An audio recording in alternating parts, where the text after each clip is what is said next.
The Fed15 podcast is presented by Serving Those Who Serve, a financial planning practice serving federal government employees and retirees all over the country. This podcast is for informational purposes only and is not intended to be taken as financial advice. All listeners should consult their personal advisors before taking any action. The opinions expressed by our hosts are their own and do not reflect the views, policies, or position of either Raymond James or Serving Those Who Serve. Securities are offered through Raymond James Financial Services, Inc., member FINRA SIPC. Investment advisory services are offered through Raymond James Financial Services Advisors, Inc. Serving Those Who Serve is not a registered broker-dealer and is independent of Raymond James Financial Services, Inc. Welcome, everyone. Fed15 podcast presented by Serving Those Who Serve. Each week, we discuss the latest news and info the feds need to know in 15 minutes-ish or less. So whether you are a seasoned federal employee or just starting out, Fed15 has you covered. So grab your coffee, your energy drink, your green juice, whatever keeps you rolling, kick back, and we will tell you what you need to know but may have missed. We are your host. I'm Dan Sipe, and I am joined by the dynamic and tireless Katelyn Murray. Hello, hello. Oh, would that were true, Dan. Tireless. No. I see you in action. you are a dynamo. Yeah, well, I'm definitely. I would say this season is probably one of the better ones for me, energy wise. I'm definitely a summer child, a spring and a summer child. I love fall, but when those days start to get shorter, it's just easier to get up and get going when the sun's up and you feel like things are already in motion. You know, it's like 6 a.m. and bright outside, and I'm like, okay, let's do it. So, and I will tell a tale on myself here. The other part of this side of that season is, upon occasion, OG has gone to sleep when it's still bright outside. Oh, yeah. Yeah. Well, I mean, the sun's going down. So right now, it's going down like 8:45, 9. Yeah. We hit that point in the summer, though, where it's like past 9. It's like 9:30 and the sun's still up. And I'm like, oh. I'm an early to bed person as well, though. My brain works best in the mornings.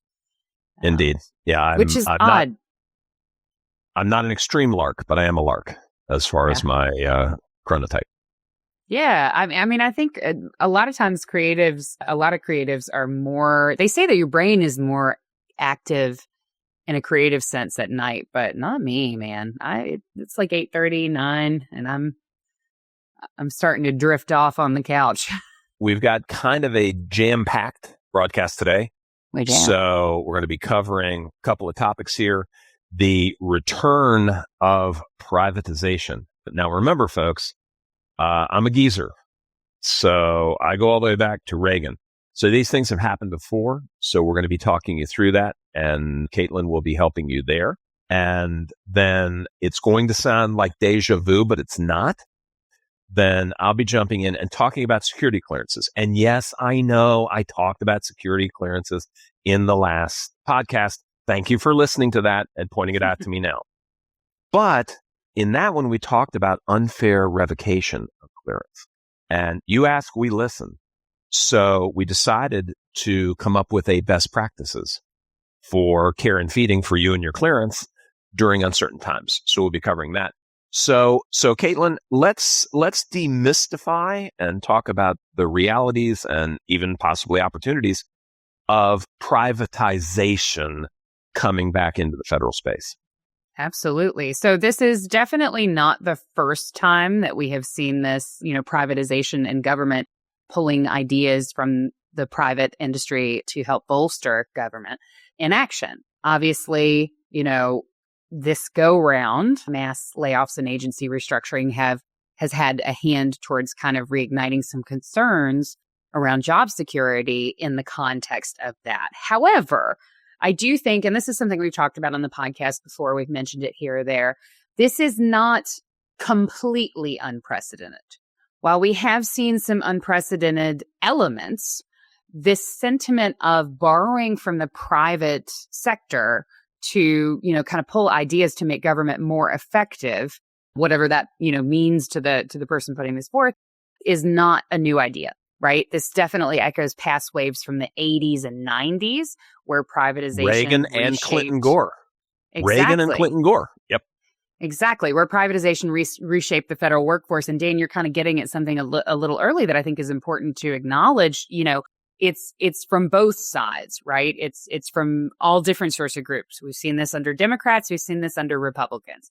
And privatization right now is being promoted under the theme of efficiency. Obviously, that has some pretty far-reaching implications that go far beyond budget concerns and really impacting people's real lives. So what lessons are there for us in some of those past privatization waves?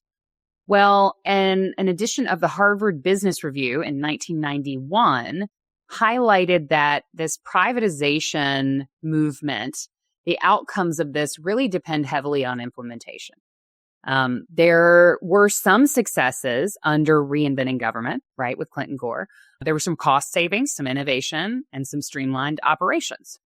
But there were also downsides. Obviously, reduced public access to folks. I know everybody who's trying to contact their PM to get a retirement estimate is feeling that these days, right? Reduced public access, significant federal job losses, and diminished accountability. So I think, and this is something that I know we've mentioned before as well, and I talk about it all the time in meetings with feds. What we have seen is that despite repeated initiatives to privatize, to promote efficiency, and to downsize government, federal civilian employment has stayed near 2 million since about the 1960s. There's some fluctuation on the upside. There's some fluctuation on the downside. Sure. But really, we're hanging around that 2 million number for significant, 66 decades, over 6 decades. So this indicates and tends to suggest sustained national reliance on federal workers, even amid structural changes. And I know you guys don't need a podcast to tell you that, right? We say all the time, you may not hear it enough. You will always hear it here. Thank you for what you do for our country and for our people. But, it's nice when that research kind of lines up and proves that empirically. Sure. So what should we expect next out of this new wave of privatization? Outsourcing pressure is definitely rising. Certain sectors are impacted by that more than others, particularly IT services, human resources, facilities management, healthcare administration. Contractors we're seeing them performing not just specialized functions, but really core responsibilities. Now, there's some key warning signs to monitor here. I've got a couple of them for you. One is contractor creep, right? The gradual replacement of federal employees with contractors. The other is reduced internal hiring, right? We see that now with the hiring freeze, right? Open roles remaining vacant. As folks retire, those roles remain vacant or are converted to contract positions. And lastly, the outsourcing of those core functions that we were talking about, things like benefits administration or onboarding. Having those outsourced to contractors can create, some translation issues, let's say. Similarly, like there are sectors who are impacted maybe more than others, there are also sectors that are less susceptible to privatization. That would be oversight, compliance, and national security roles. So, across the board, in general, support and administrative roles are a little bit more vulnerable in these times of privatization. Now, obviously, we specialize in financial planning, retirement planning, federal benefits. So what's the impact to your benefits and retirement? Sure. Those roles that are converted to contractor positions could lose access to FEHB, federal retirement programs, that means your FERS or your CSRS, and TSP matching. Okay. Loss of those benefits can significantly affect retirement income if you're not planning for it, particularly for folks who are nearing those eligibility thresholds. So you may need to update your plan. You may need to kind of make a new plan. It's a shift. Okay. Indeed. And you want to make sure that you are protecting your career in a shifting landscape if you are not kind of right on the edge of retirement and you can, choose to go in a different direction. You want to make sure you're taking proactive steps, right? Upskill. We say this all the time. You've got credentials, you've got skills as a federal employee. You just need to figure out how to translate those in the private sector if you're headed in that direction. We've got a great primer on that. We covered it a couple of weeks ago on the podcast. Definitely hit stwserve.com for that if you're interested in learning more about how you can translate your skills as a Fed for, to make you more attractive in the private sector so that you could explore those opportunities. Another area that you can explore, and I have actually personally known some Feds who are very successfully looking at this, look at parallel opportunities in state and local government. That is a huge piece of the puzzle. Those state and local opportunities, a lot of times what you do can translate really well. And some of those state and local government organizations have retirement benefit plans, right? There is nothing that says, depending on how old you are, that you could have a federal pension and also have a state pension through Maryland or through Virginia or through California or, wherever in the world you are. So you want to make sure that you're kind of keeping abreast and making sure that you're flexible, but make sure that you're evaluating those VSIP and those VERA offers carefully. Sometimes, depending on your situation, it could be better to stick it out than to make an exit or make a change. And of course, peer networks can provide guidance and really support from those who have undergone similar transition and faced similar situations. So the key here is that you want to stay ready and prepare, right? Uncertainty is almost a given in the current environment, so you want to make sure that you have prepared to navigate that. Review your federal retirement eligibility. Review how that looks with immediate retirement. Review what your VERA eligibility is, what your DSR, discontinued service retirement eligibility is. Kind of know, okay, at this date, I would be eligible to do this thing if that comes to pass. And really understand those benefits and how the decisions that you make could impact your ability to access FEHB, long-term in retirement, et cetera. You want to assess how job changes could impact your TSP access and access to your other benefits, as well as long-term planning. And overall, I think this is a great time if you have been kind of going it alone. This is a great time to connect with a Fed-focused financial advisor who's experienced in these benefits and can give you a lot of the context that you may not have. Okay? Agree. And folks, beware of wolves in sheep's clothing. Man, the gloves are coming off for me. Okay? I'm seeing so much nonsense out there. There's a great quote from a terrible book, which was the book Hannibal, which was the follow-up to Silence of the Lambs. And it says, when the rabbit screams, the fox comes running, but not to help. And there are people pouring into this space and, they've got credentials, that they took one course and got a designation. It says, I know all about federal stuff. And I'll just say this. If the help you're trying to get leads to an annuity pitch, flee. Just flee. The help should be the help. That's it. Okay, if somebody's going to be in this to help people, be in this to help people. Do I have a full service financial planning group? Absolutely. But are we talking about that here? No. This is just an ancillary point. Go back through my podcast. See how many times I've said that. I don't say that. So, sorry, Katelyn. I'm just a little worked up because I've seen some bad outcomes there. So protect yourself there too. No, it's a very fair point. There are definitely folks who are hacking a lot of solutions that that just aren't it. And for the sake of compliance, we won't get into what those things are here. But I'm just saying, gold ETFs are not gonna save you, right? The gold ETF alone is no substitute for a comprehensive financial plan. Agree. So, Dan, talk to us about this kind of deep dive that we've done on the security clearances here, following up and getting some more details there. Well, upheaval has come to this. Recap a little bit from the previous podcast. In January 2025, President Trump signed 2 executive orders on security clearance, which indicates a broader shift with implications for federal employees, contractors, et cetera. And just if you're in this, security clearances affect not just classified access, but also your career advancement, job stability, retirement income. What can you do in retirement after you do? So let's talk a little bit.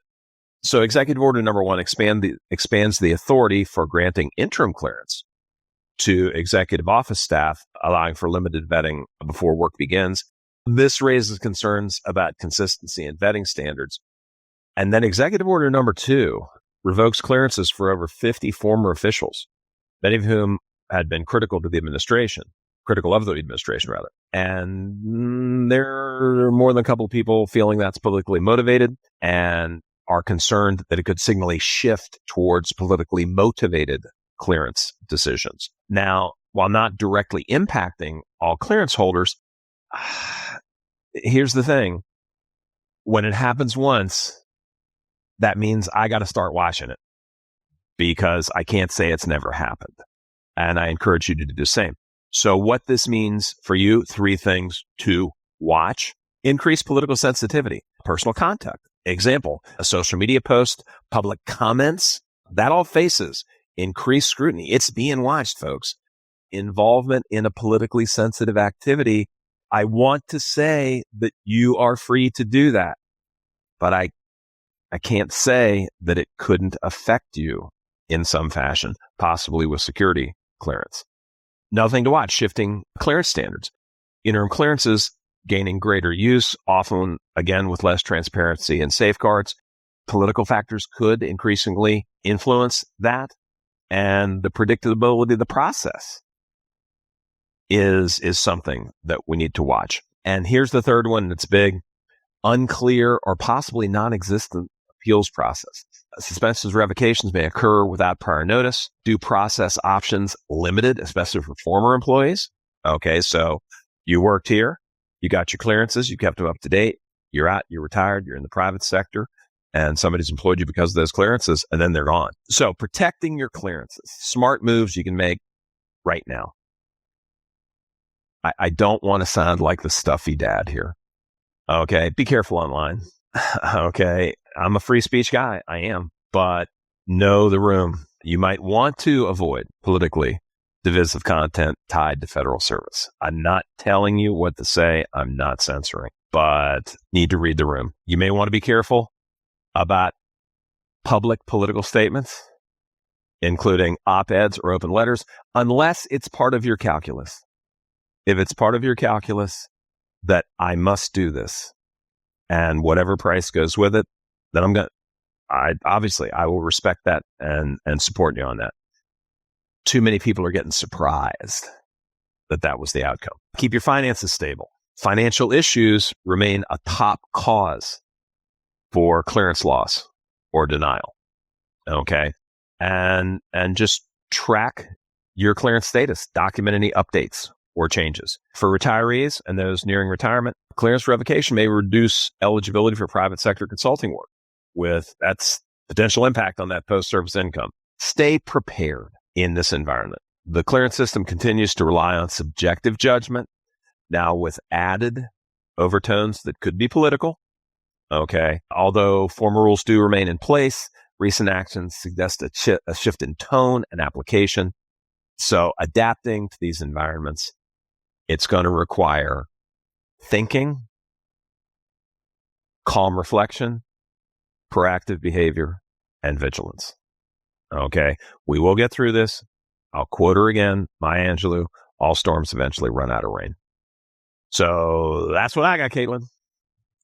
Very good. Very good. Yeah, that quote's a good one for our current times, I think.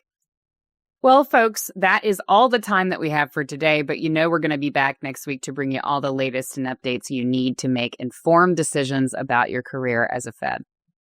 And be sure to subscribe to this podcast on our YouTube channel and Spotify.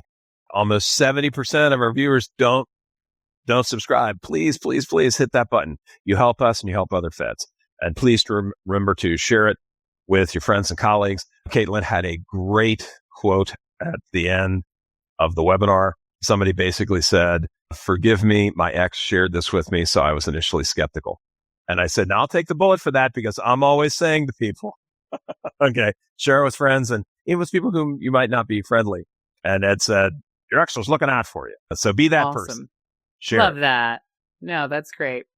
For more information on the topics covered in today's show and more, be sure to check out our blog at STWServe.com. We've got some great writers, folks. Myself, Dan Sipe, the lovely Jen Myers. We all right so they're working financial advisors who are working with feds, writing articles based on what we're seeing with the thousands of feds that we meet every single year. So there is a breadth and depth of knowledge on that website for you to access, and it's all completely free. There are no paywalls, believe it or not. So while you're there, you can subscribe to our newsletter, The Weekly Serving, so that you can get all the latest news, information, and articles delivered straight to your inbox every week. We also have a special alerts kind of box there to kind of keep you abreast on new things or changes that are happening that you may not even be aware of. Absolutely. And don't forget our live webinars. I mean, we're doing almost 10 a month now with what's going on, and that's who we are. Mm-hmm. That's what we're going to do. And a couple of ones you will not want to miss. We've got our Vera DS discontinued service webinar coming up on 6/25, June 25th. I'll be hosting that, and that'll go from 1 until 4. And then on July the 2nd, we've got our incredibly popular First Retirement webinar with the inimitable Jen Meyer hosting. That will also be from 1 to 4. Those are two great ones to check out. And of course, if you are looking for a more personal touch, reach out to us at meetings@stwserve.com, and we'll walk you through this stuff one-on-one. Okay. We dedicate a certain amount of time just to helping people understand things. Even if you don't want to have a deeper conversation about an advisory relationship, we're still going to help you. We're going to keep those things separate. We're very proud of that. So don't miss out there. Absolutely. All right, everybody. Thank you so much for listening to the Fed15. I'm Katelyn Murray. And I'm Dan Sight. And we're going to see you next week. You can't get rid of us. Can't get rid of us. You're stuck.